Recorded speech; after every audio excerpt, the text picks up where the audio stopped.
Budget ঘোষণার পর্যাপ্ত সময় পাওয়া যায়নি, বিভিন্ন প্রস্তাব নিয়ে আলোচনা হয়নি অনেক পক্ষের সাথে, তাই সরকার গতানুগতিক জাতীয় বাজেট দিয়েছে।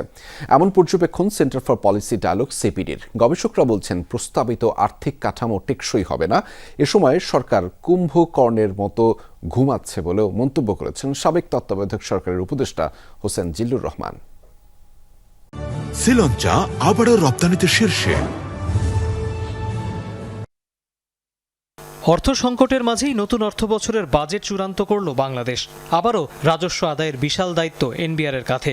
ট্যাক্সেবল ক্যাপাসিটি যেটা আমরা মনে করে ট্যাক্স করব এখানে সেখানে, আপনারা দেখছেন ব্যবসায়িক দিক দিয়ে, ব্যক্তিগত দিক দিয়ে, যার বড় অংশই পরোক্ষ কর নির্ভর। আবার আয়করের বাড়তি চাপ পড়ছে মধ্যবিত্তের উপর। সব মিলিয়ে কয়েক হাজার কোটি টাকার ঘাটতি নিয়ে অর্থবছর শেষ করতে যাচ্ছে রাজস্ব বিভাগ। উত্থাপন করা হয়েছে আগামী অর্থবছরের জন্য। রোববার সিপিডি সংলাপে উঠে আসে এই বিতর্ক। গবেষকরা বলছেন এনবিআর এর চলমান কাঠামোতে রাজস্ব ঘাটতি মেটানো সম্ভব না। প্রশ্ন আছে মূল্যস্ফীতি নিয়ন্ত্রণের কৌশল নিয়েও।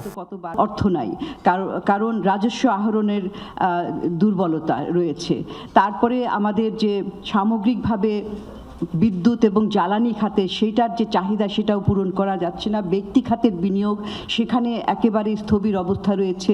VAT, sales tax, excise duty থেকে শুরু করে এগুলোতে যেগুলো সাধারণ মানুষের উপর পড়ে, আর মাত্র 1/3 হলো আমাদের ডাইরেক্ট ট্যাক্স।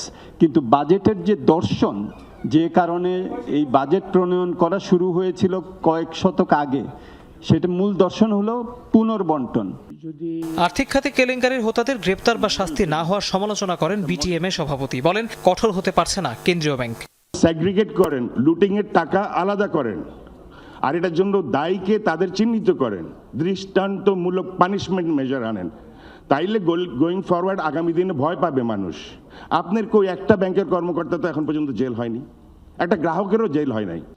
এ সময় সাবেক তত্ত্বাবধায়ক সরকারের উপদেষ্টা হোসেন জিল্লুর রহমান বলেন গায়েবী মামলার সংস্কৃতি ব্যবসা ও বিনিয়োগে নেতিবাচক প্রভাব ফেলছে। অন্যদিকে বাজেটের নতুনত্ব নিয়ে প্রশ্ন তোলেন ব্যারিস্টার রুমিন ফারহানা। যেই সরকারটির কোনো নিশ্চয়তা থাকে না এবং যেই সরকারটি ইনডেফিনিট পিরিয়ডের দিকে যায়, সেই সরকার কখনোই বাণিজ্য, ব্যবসা, অর্থনীতির জন্য সুসংবাদ বয়ে নিয়ে আসে না। এই সরকারের মধ্যে একটা পিকুলিয়ার সিনড্রোম দেখতে পাচ্ছি, যেটাকে আমি একটু আনচ্যারিটেবলি বলবো একটা new form of Kumbhakarna syndrome. Listening without response, প্রচুর লিসেনিং, সবাই নয়, প্রাইভেট সেক্টরকে হয়তো শুনছে না, বাট রেসপন্স উইদাউট রেসপন্স। প্রতি বছর জাতীয় বাজেটের মধ্যমেয়াদী সংশোধনের সুপারিশ গবেষকদের। উত্থাপন করা হয়েছে আগামী অর্থবছরের জন্য। তৌহিদ হোসেন, যমুনা নিউজ, ঢাকা।